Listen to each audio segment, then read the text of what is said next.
할렐루야. 어렵게 모신 강사가 왔습니다. 네, 잠이 깨일 만한 그런 광고였습니다. 이번 특별히 다음 주에 있는 새가족 등록 과정 놓치지 마시고 광복절 특사라 생각하시고 꼭 등록하시면 좋겠습니다. 이후에도 하나님께서 우리의 몸과 마음을 새롭게 하시고 또 은혜 주시기를 바랍니다. 특별히 우리 FA 대청 선교사들 준비하는 분들이 함께해서 이 두드림 예배가 정말 이렇게 역동적이고 더 은혜가 넘친 것 같습니다. 여러분의 그 젊음, 열정, 비전을 통해 하나님의 나라 확장되는 아름다운 역사들이 있기를 바랍니다. 한 번은 몇몇 바리새인들이 예수님께 나와서 질문을 합니다. 하나님의 나라가 언제 임합니까? 누가복음 17장에 기록된 말씀이죠. 이때 주님께 드린 질문은 예수님을 시험하기 위해서, 평시에 다른 바리새인들이 그와 같은 질문을 한 적도 있지만 이때 질문은 시험하기 위해서라기보다는 정말 궁금해서 물은 겁니다. 바리새인들은 여러분 아시는 대로 경건주의자들입니다. 철저하게 자기의 삶을 쳐서 금욕적으로 하나님을 섬기고 지금 여기까지 달려왔는데 도대체 그럼 온전한 하나님의 나라는 언제 이루어진단 말입니까? 그게 그들의 궁금함이었어요. 아마 그것은 바리새인들뿐만 아니라 이 땅을 살아가는 저와 여러분 모든 그리스도인들이 동일하게 갖는 궁금함이기도 할 겁니다. 하나님의 나라, 고통과 질병, 슬픔도 질병도 다 더 이상 존재하지 않는 세상, 하나님의 완전한 사랑과 평화가 이루어지는 그 나라, 그 세상은 언제쯤이나 우리에게 올까요? 그건 우리의 궁금함이기도 하고 여러 가지 삶의 어려움을 갖는 사람일수록 더욱더 소망하는 마음이 간절한 제목 중에 하나이지요. 그런데 주님의 이들에 대한 답을 주셨는데 그들의 의도나 우리의 생각과는 좀 다르다는 사실을 알게 됩니다. 같이 한번 누가복음 17장 말씀을 읽어볼까요? 시작. 하나님의 나라는 눈으로 볼 수 있는 모습으로 오지 않는다. 또한 보라 여기 있다, 보라 저기에 있다 하고 말할 수도 없다. 하나님 나라는 너희 안에 있기 때문이다. 아멘. The kingdom of God is within you 그랬어요. 하나님의 나라는 여러분 안에 있다. 물론 여기 영어 성경 이 헬라어 본문을 가지고 번역할 때 사용하는 단어가 조금씩 다릅니다. 어떤 번역본들은 within you, your midst 이렇게 부르기도 하고 among you 이렇게 해석하기도 합니다. 아마 어떻게 해석하느냐에 따라서 단어를 무엇을 쓰느냐에 따라서 의미가 많이 달라질 수 있죠. among you라고 말한다면 너희들이 지금 둘러선 가운데 있는 바로 그가 하나님의 나라다. 당신 자신을 말씀하시는 겁니다. 예수 그리스도는 하나님의 나라의 주인이시면서 하나님의 본체이시죠. 하나님 나라 그 자신입니다. within you라고 말할 때는 하나님의 나라는 너희 안에 있다. 또는 your midst 그러면 너의 중심, 너의 삶의 가장 중심에 하나님의 나라가 있지 않느냐 그런 말이기도 합니다. 해석이 조금 다를 수는 있지만 그러나 하나님의 나라에 대한 본질적인 설명은 동일하다 이런 생각이 듭니다. 물론 우리가 이 땅을 떠나는 어느 날 생명이 다하는 그날 그토록 사모하고 기다리던 영원한 하나님의 나라에서 우리는 다시 깰 거예요. 그리고 그 나라는 완전한 주의 통치와 하나님의 영광만으로 채워진 나라, 우리가 그 나라를 경험하게 될 겁니다. 그러나 하나님의 나라라고 말할 때 그 나라는 여기 있다 저기 있다 할 수 없다 그랬습니다. 왜냐하면 그것은 특정한 장소, 공간적인 개념으로 제한되는 세상이 아니기 때문입니다. 하나님의 나라는 우리가 어느 날 죽고 난 다음에 이동해서 공간 이동을 하거나 아니면 특별한 어떤 시간 안으로 들어가는 거기라기보다는 하나님의 온전한 통치가 이루어지는 곳, 그곳이 하나님의 나라다라는 겁니다. 그런 점에서 보면 천국은 미래의 어느 날 막연한 시점에서 시작되는 것이 아니라 너희 안에, within you, 너희 안에, 우리 안에서 이미 예수 그리스도 천국의 주인이신 그분이 들어와서 사시기 시작할 때부터 하나님의 나라는 시작됩니다. 우리가 주님을 영접하는 순간 하나님의 나라가 우리 안으로 들어오는 거예요.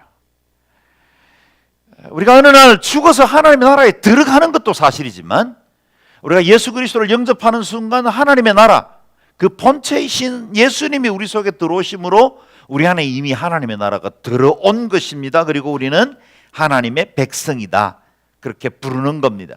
그래서 땅에 살지만 하늘에 속한 자로 삽니다. 우리의 시민권이 하늘에 있는지라. 우리는 오늘 본문의 제목에 따라서 가정 안에 어떻게 하나님의 나라는 이루어집니까? 우리의 가정 안에 하나님을 모시고 예수 그리스도께서 우리 가정 안에 오시기 시작하면 그때부터 우리 속에 하나님의 나라가 시작됩니다. 우리가 지난 시간에 묵상한 바와 같이 교회는 화려한 건물이나 아름다운 장식이 아닙니다. 내가 교회이고 여러분이 교회입니다. 나와 너가 이루고 있는 이 공동체, 관계가 곧 교회이다 그랬습니다. 그래서 지난 시간에 살펴본 부부관계 안에, 오늘 우리가 살펴볼 부모와 자녀들 관계 안에 진정한 교회는 모습을 드러냅니다. 그래서 에베소서는 쭉 그 속에 마치 이 심해 깊은 바다 속에 해저류가 흘러가는 것처럼 이 에베소서 전체 내용 안에 흘러가는 예수 그리스도와 교회라는 관점을 놓치면 안 된다, 그런 말씀을 드렸죠.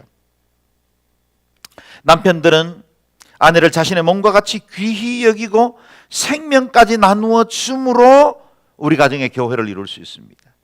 아내들은 남편에게 순종하고 공경함으로 가정 안에 하나님의 나라를 이룰 수 있습니다. 그래서 오늘 본문은 자녀와 부모들 관계 안에서 어떻게 하나님의 나라를 이룰 수 있는지에 대해서 말씀하고 있습니다. 1절에서 3절까지의 말씀 다시 한 번 더 한 목소리를 읽겠습니다. 시작. 자녀들이여 주 안에서 부모에게 순종하십시오. 이것이 옳은 일입니다. 내 아버지와 어머니를 공경하라. 이것은 약속 있는 첫 계명으로 그러면 내가 잘되고 땅에서 장수하리라고 약속돼 있습니다. 아멘. 역시 오늘 본문도 지난 본문과 같습니다. 더 힘이 있어 보이고 더 권위가 있어 보이는 부모에게 먼저 명령하지 않고, 어떻게 보면 가정 안에서는 자녀는 약자라고 볼 수 있죠. 힘이 없습니다. 권위는 적이 있죠. 그런데도 불구하고 하나님은 자녀들에게 먼저 명령함으로 인해 자녀들이 순종함을 통해서 가정의 하나님의 나라, 그 공동체 원리를 이루라고 말씀하십니다. 그래서 가정의 화목의 키는, 행복의 키는 남편이 아니라 아내에게 있습니다. 부모가 아니라 자녀들에게 키가 있습니다. 성경적 원리를 따라 먼저 순종하고 섬김으로 하나님의 뜻을 이루어 나가게 하시는 겁니다. 가정은 힘이 지배하는 사회가 아닙니다. 힘으로 눌러놓은 평화는 거짓 행복입니다. 어느 누군가가 자신의 소리 제대로 한번 내지 못한 채로 눌려있고 희생당하고 있다면 거기는 건강한 공동체가 될 수 없습니다. 팍스로만하는 절대로 샬롬을 이룰 수가 없습니다. 하나님 나라 통치 원리는 섬김입니다. 교회 공동체이든 가정 공동체이든 그 공동체, 하나님이 직접 제정하신 두 개의 기관은 섬김을 통해서 하나님의 뜻을 이루어 가게 하셨습니다. 우리가 사랑하고 순종할 때 참된 평화가 이루어집니다. 이 땅의 모든 기관이나 공동체는 그 공동체의 기여도 때문에 또는 포지션, 위치 때문에 더 큰 힘을 휘두르거나 또는 그 공동체를 좌지우지할 수 있는 결정권을 갖기도 합니다. 그러나 가정은, 교회는 가장 연약한 자가, 좀 더 부족해 보이는 자가 오히려 교회 공동체의 가장 중요한 자로 세워져야만 온전한 주의 뜻을 이룰 수 있다는 것입니다. 1절을 다시 한번 보겠습니다. 시작. 자녀들이여 주 안에서 부모에게 순종하십시오. 이것이 옳은 일입니다. 아멘. 순종의 원리는 어디서 나옵니까? 주 안에서. 주 안에서. 오늘 말씀 역시 우리가 지난주에 살펴보았던 5장 21절의 말씀으로부터 연결되어 있습니다. 5장 21절, 그리스도를 경외함으로 서로 복종하십시오. 부부관계에 관한 말씀도 이 말씀으로부터 출발하고 자녀와 그리고 부모님과의 관계도 이 말씀으로부터 출발합니다. 상전과 종의 관계도 역시 이 말씀으로부터 출발되어야 합니다. 그리스도를 경외함으로 서로 복종합니다. 목사님, 순종할 만해야 하지요. 그럴 수 있습니다. 우리가 인격이나 우리가 곁에서 지켜볼 때는 그렇지 못할 만한 인격을 가진 남편도 부모님도 있을 수 있습니다. 그러나 오늘 본문은 그가 얼마만큼 인격적으로 훌륭하기 때문에 또는 권위적인 부분에서 온당하기 때문에 순종하는 게 아니라 그리스도를 경외함으로 복종하는 거예요. 그것이 하나님의 질서입니다. 부모님께 대한 순종도 그리스도를 경외함으로부터 나옵니다. 남편에 대한 순종도 그리스도를 경외함으로부터 나옵니다. 내가 순종하기 힘들 때 그리스도를 생각해야 합니다. 억울하고 화가 날 때 주님의 순종과 십자가를 생각해야 합니다. 반항하고 싶고 도무지 순종할 가치조차도 없다고 여겨지는 바로 그때 우리는 그리스도를 생각해야 합니다.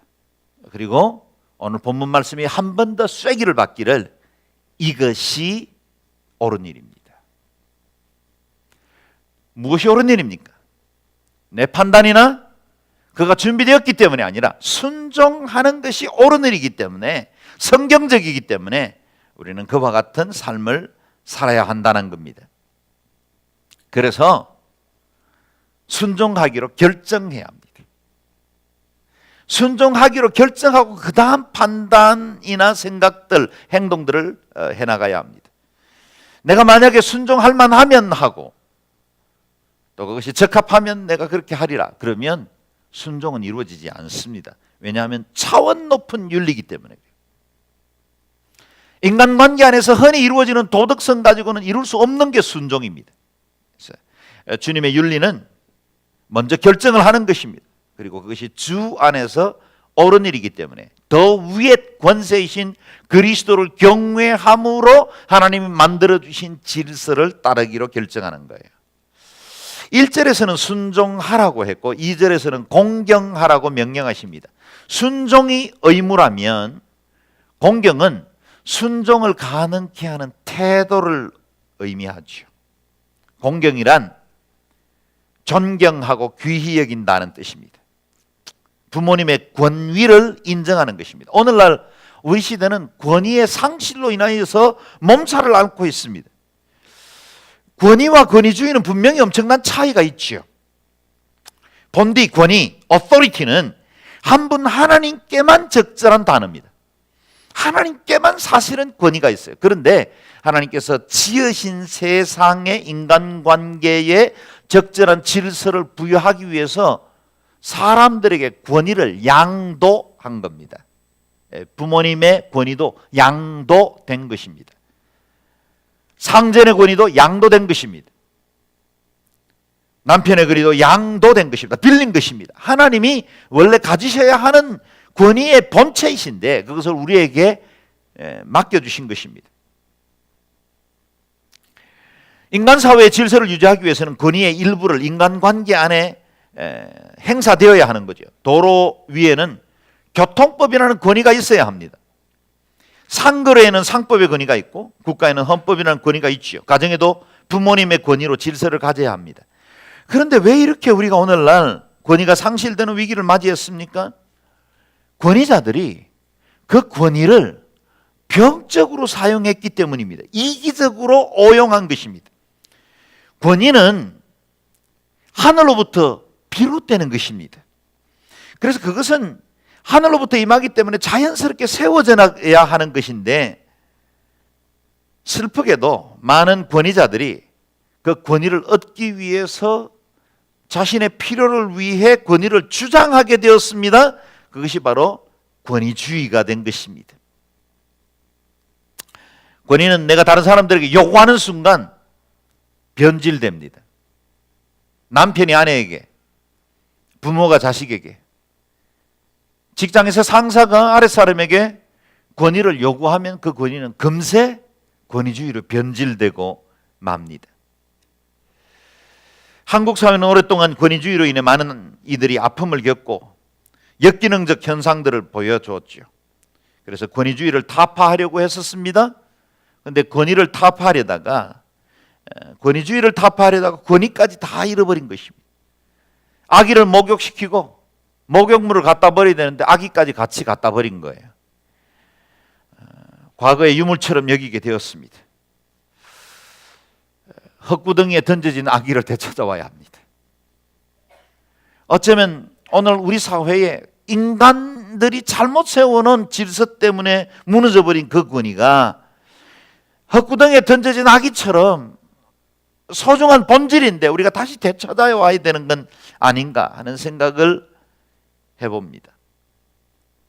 예수님은 하늘과 땅의 모든 권세를 가지신 분이었지만 자신을 위해서는 아무것도 사용하지 않으셨습니다.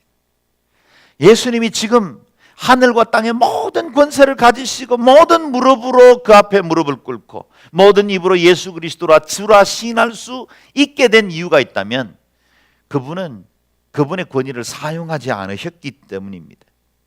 수많은 고난과 조롱을 받으실 때 그분이 가지신 그 권위, 파워 중에 지극히 작은 일부만 사용하셨어도 그분은 그런 수모를 겪지 않아도 되시는 분이셨어요. 십자가에 못 박히실 때 고통 속에 부르짖으며 엘레일리 라마 사박다니 어찌하여 나를 버리십니까? 고통하면서도 하늘의 천사들의 그 파워를 동원하지 않으셨습니다. 오히려 인자에 온 것은 섬김을 받으려 함이 아니라 도리어 섬기려 하고 자기 목숨을 많은 사람의 대속물로 주려 함이라 말씀하셨습니다. 기꺼이 자신을 내어주신 거죠. 그 때문에 주님은 모든 나라와 백성들, 모든 민족과 방언들 가운데 예배 받으시는 유일한 권위자로 지금 우리에게 예배 받고 계시는 겁니다. 예수님의 권위는 겸손과 섬김으로부터 비롯되었습니다. 진정으로 우리가 가정에서 권위를 회복하기를 원한다면, 부모의 권위를, 남편의 권위를 회복하기를 원한다면 그리스도처럼 낮아지고 섬겨야 합니다. 그러면 다른 사람들이 나의 권위 아래서 순종하게 될 것이고, 부모인 우리가 묵묵히 섬기고 사랑하면 우리 자녀들이 부모님의 권위를 인정하고 그 부모님의 권위가 하늘로부터 비롯되었다는 사실을 깨닫고 공경하게 될 것입니다. 여기서 우리는 이런 질문을 해봅니다. 내 부모를 공경하라는 명령은 기독교만의 특별한 도덕적 명령입니까? 그렇지는 않습니다. 제가 알기로는 대부분의 종교들은 부모 공경을 가르칩니다. 우리의 10계명에 있듯이 불교의 5계명도 여기 부모 공경을 가르칩니다. 그러나 성경에서 말하는 내 부모를 공경하라는 명령은 몇 가지 점에서 특별합니다. 첫 번째, 이 명령은 사람에게 주어진 가장 으뜸되는 계명이다라는 사실입니다. 하나님께서 시내산에서 10개의 계명을 주셨는데 그 중에 4은 하나님께 대한 계명이고 나머지 6은 사람에 대한 계명입니다. 사람에 대한 계명 6개 중에 첫 번째인 제5계명이 부모님을 공경하라는 것이었습니다. 이 첫 번째 계명의 배치는 분명 우리 인간에게 있어서 가장 중요한 것이 무엇인지, 우리의 윤리도 도덕도 인격도 어디에서부터 출발해야 되는지를 말해주고 있어요. 이 첫 번째 계명에서 온전하지 못하면 나머지 계명들이 적절하게 이루어질 수 없다는 걸 말해주고 있는 겁니다. 두 번째, 이 계명의 특징은 약속, 곧 계명을 지킬 때 보상이 주어지는 계명이다라는 사실입니다. 출애굽기 원문에는 이렇게 기록되어 있습니다. 내 부모를 공경하라.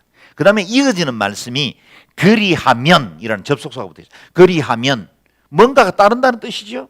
내 부모를 공경하라. 그리하면 보상을 약속해 주시는 유일한 계명이죠.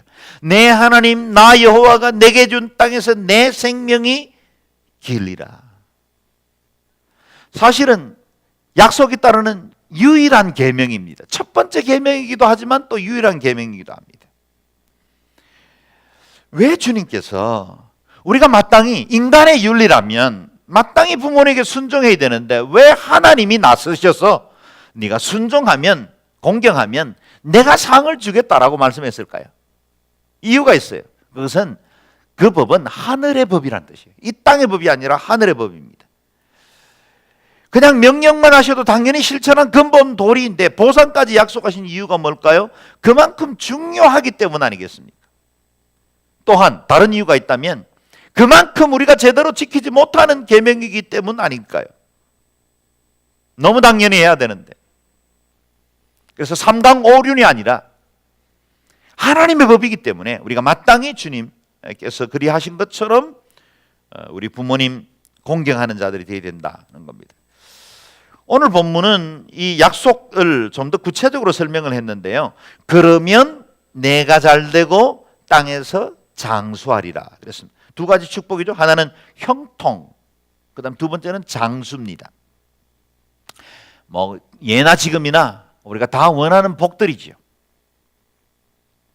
근데 이것은 문자적으로 부모님을 공경하면 만사가 형통하고 그리고 개인이 장수한다는 기계적인 보증은 아닙니다. 천하의 페류나가 오래 사는 걸 저도 봤습니다. 그리고 정말 참 착한 효자가 일찍 세상 떠나는 것 본 적이 있습니다. 우리 주변에 얼마든지 있을 만한 일이죠. 성경은 약속이 있는 첫 계명으로 이와 같은 부모 공경을 주셨는데 이것은 심청전의 이야기거나 아니면 권선징악 같은 이야기는 아닙니다. 부모님 공경은 부모님의 축복을 이어받는 통로가 되게 한다라는 겁니다. 하나님께서는 당신의 계명을 잘 지키고 주님을 사랑하면 천대까지 그 복이 이어지고 하나님을 거역하고 또 하나님의 뜻을 지키지 않으면 3, 4대까지 저주가 이른다고 하지 않습니까? 그런데 이 천대까지 이르는 복이 흘러가지 못하는 장애물이 있어요. 그게 바로 부모를 공경하지 않을 때입니다. 부모님을 공경하면 하나님께서 부모님들에게 주신 축복을 자녀와 그 이후의 세대들에게 이어가게 합니다. 부모 공경은 부모님의 축복을 내 것으로 만드는 복된 비결이다라는 겁니다. 물론 세상적으로도 부모님과의 관계가 깨어지면 어떻게 부모님의 유산을 물려받을 수 있겠어요? 부모님이 미워하는 자식 그리고 관계가 다 깨어지고 다시는 보고 싶지도 않는 자식이 있다면 어찌 유산을 물려주겠습니까? 뭐 그것도 당연한 일이지만 더구나 하나님께서 약속하신 하늘의 복도 우리가 부모님을 공경할 때 그 복이 흘러가게 한다는 거예요. 그래서 사실은 부모님을 공경하는 건 마땅한 도리이기도 하지만 내가 복받는 삶의 비결이다라는 거예요. 복받고 싶다면 부모님 공경해야 한다라는 겁니다. 세 번째, 부모님을 공경해야 할 또 중요한 이유가 있습니다. 우리 모든 사람들에게 있어서 가장 큰 영향력을 끼친 분이 부모님입니다. 그래서 우리는 부모님과 어떤 관계를 맺어왔느냐가 그 사람의 인성과 기질, 습관과 인간관계의 질에 결정적인 영향을 미칩니다. 부모님의 따뜻한 돌봄과 인격적인 만남을 가진 사람과 그렇게 하지 못한 사람들은 사회성과 성장하면서 다른 사람들과의 인간관계를 맺을 때의 그 성품에서 큰 영향, 큰 차이를 드러내는 것을 많이 봅니다. 우리는 이 땅에 태어나 처음으로 관계를 맺은 사람이 우리 어머니와 아버지입니다.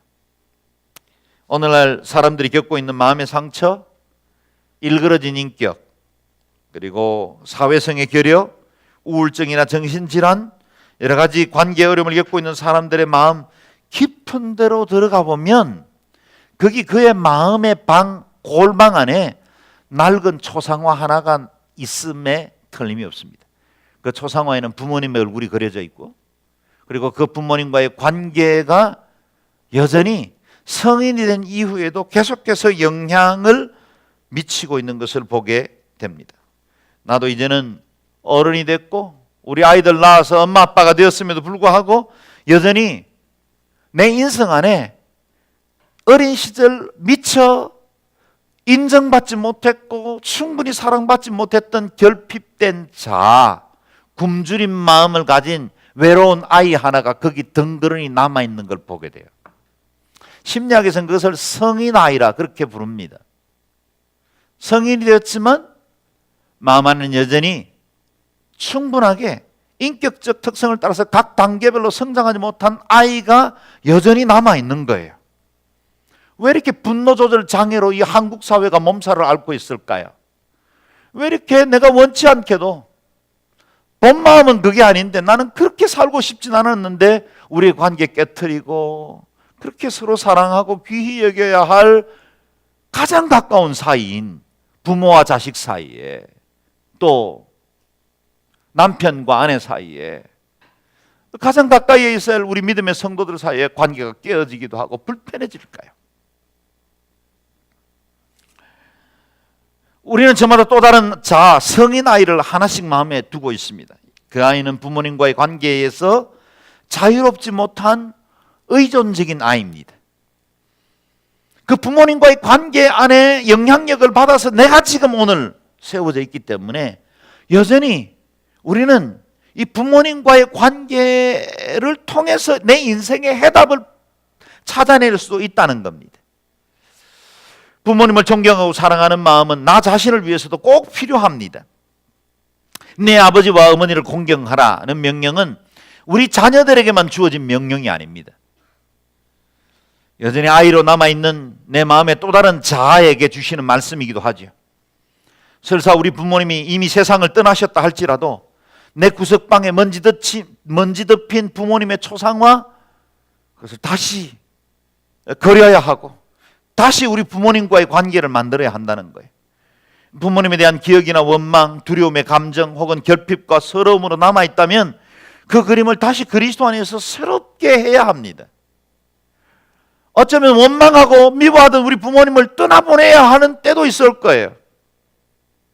그리고 그 기억으로부터 이제 자유로운 예수 그리스도 안에서 거듭난 새로운 피조물로 나를 다시 빚어달라고 주님 앞에 나아가야 하는 시간들도 필요할 겁니다.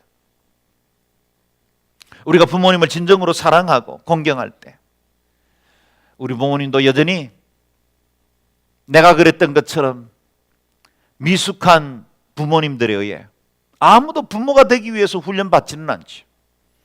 드라이빙 라이센스를 따기 위해서도 우리는 운전 교습 학원을 다니지만 엄마 아빠가 되는데 아무런 훈련을 받지 않은 채 어느 날 갑자기 우리는 엄마가 되고 아빠가 되었습니다.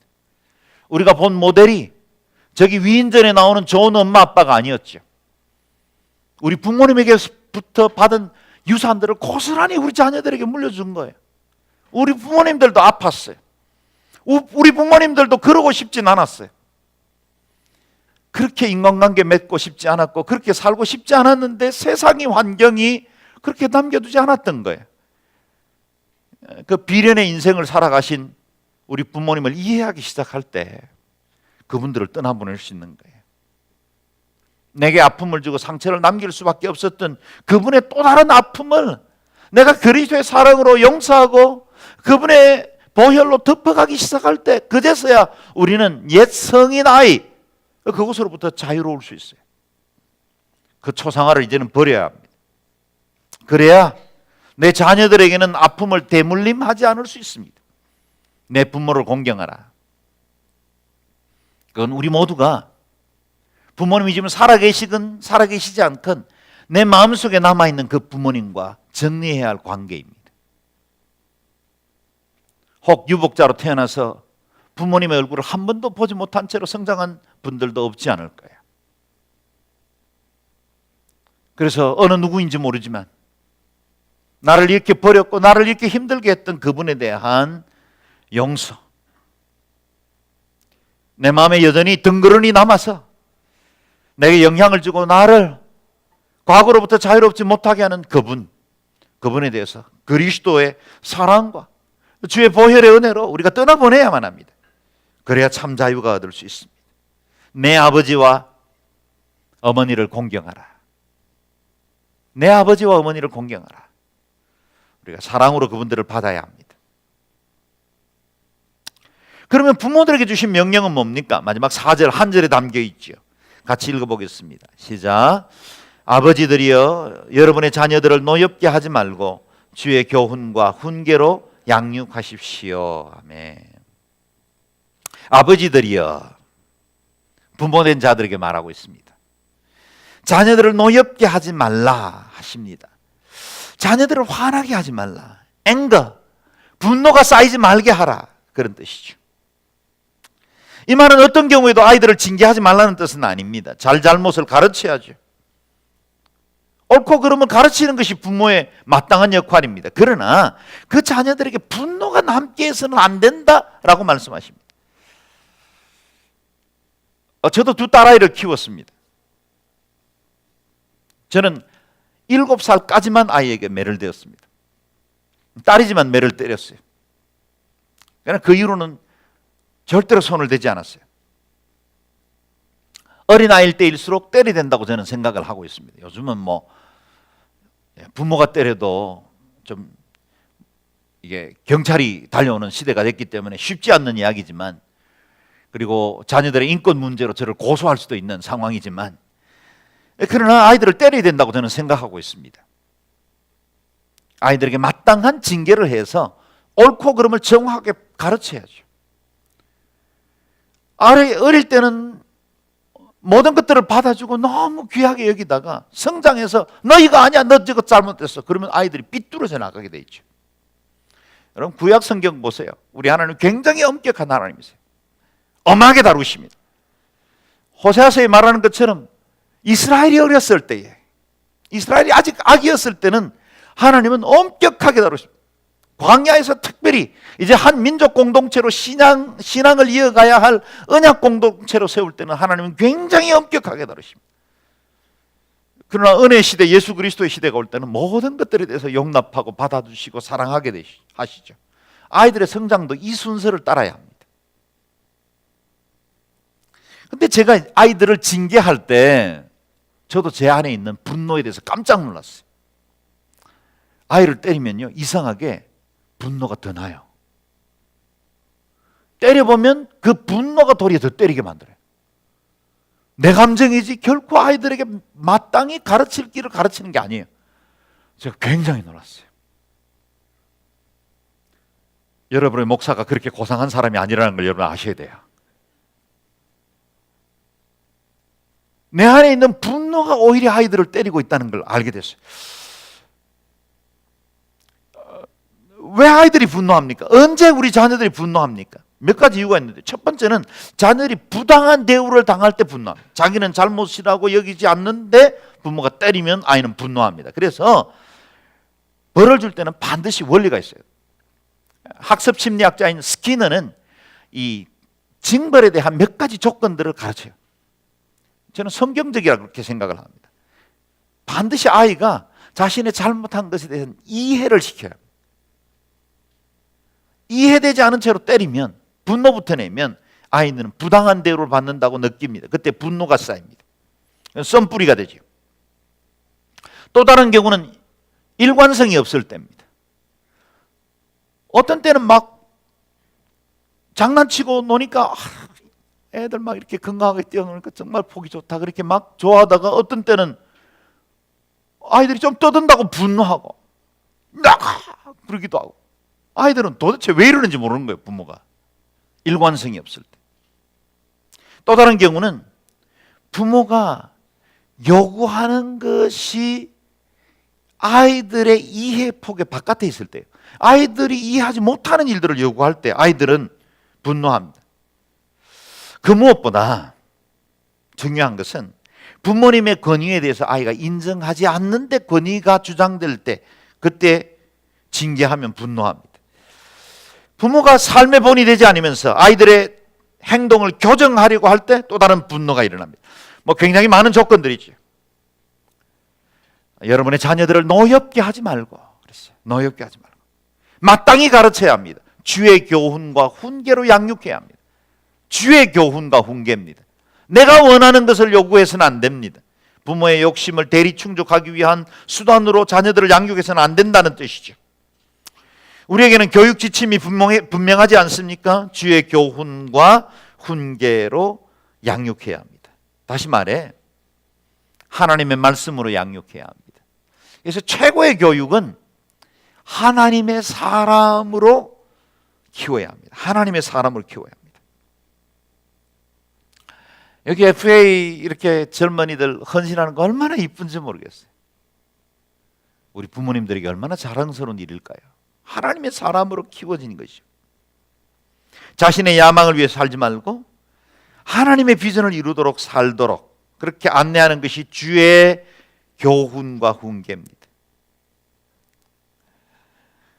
공부할 의미와 목적을 분명하게 세워서 너 자신을 위해서 살지 말고 남을 위해서 살라고 가르칠 때, 공부해서 남 주라고 가르칠 때, 네가 애써서 노력하고 수고한 그것으로 너 인생 만족하고 떵떵거리며 살라고 한 것이 아니라 다른 사람을 위해서 섬기고 나누고 베푸는 자로 살라고 가르칠 때 아이들은 그것을 비전으로 삼기 시작합니다. 하나님의 사람으로 키우라. 저와 여러분이 속해 있는 우리 교회는 또 하나의 큰 가정입니다. 파트리아라 그랬지요. 성도들은 교회를 통해 대가족 파트리아를 이룹니다. 너와 나 신앙의 공동체에서 하나 된 가족 공동체. 이 안에서 하나님은 여전히 가정에게 주셨던 그 하나님의 나라 이루시기를 원하시는 하나님의 나라를 이루가기를 원해요. 우리 안에 질서가 있기를 원하십니다. 연장자들을 존중하기를 원하세요. 교회에서 직분을 가지신 분들을 귀히 여기기를 원하세요. 그래서 서로 존중하고, 만약 양지온누리교회 한 걸음 더 앞서 오신 분이라면 나중에 오신 분들을 더 섬기고 더 사랑하고 겸손하게 그분들을 돌보아드려야 합니다. 만약에 내가 다른 사람들보다 조금이라도 젊다고 생각하면 나이 많은 사람들 공경하고 사랑으로 섬겨야 합니다. 그와 같은 관계가 이루어질 때 파트리아, 하나님의 가족이 교회 공동체 안에서 이루어질 수 있습니다. 여러분이 속해 있는 여러분 가정에 하나님의 나라가 이루어지기를 원하고, 또 저와 여러분이 이루고 있는 우리 양지온 누리교회가 하나님의 나라, 주의 뜻을 이루어가는 귀한 공동체가 되기를 주의 이름으로 축원합니다. 아멘. 이 시간에 같이 기도하겠습니다. 기도할 때 하나님, 내 안에 있는 성인 아이가 있다면 이 시간에 저희가 그리스도 안에서 자유케 되기를 원합니다.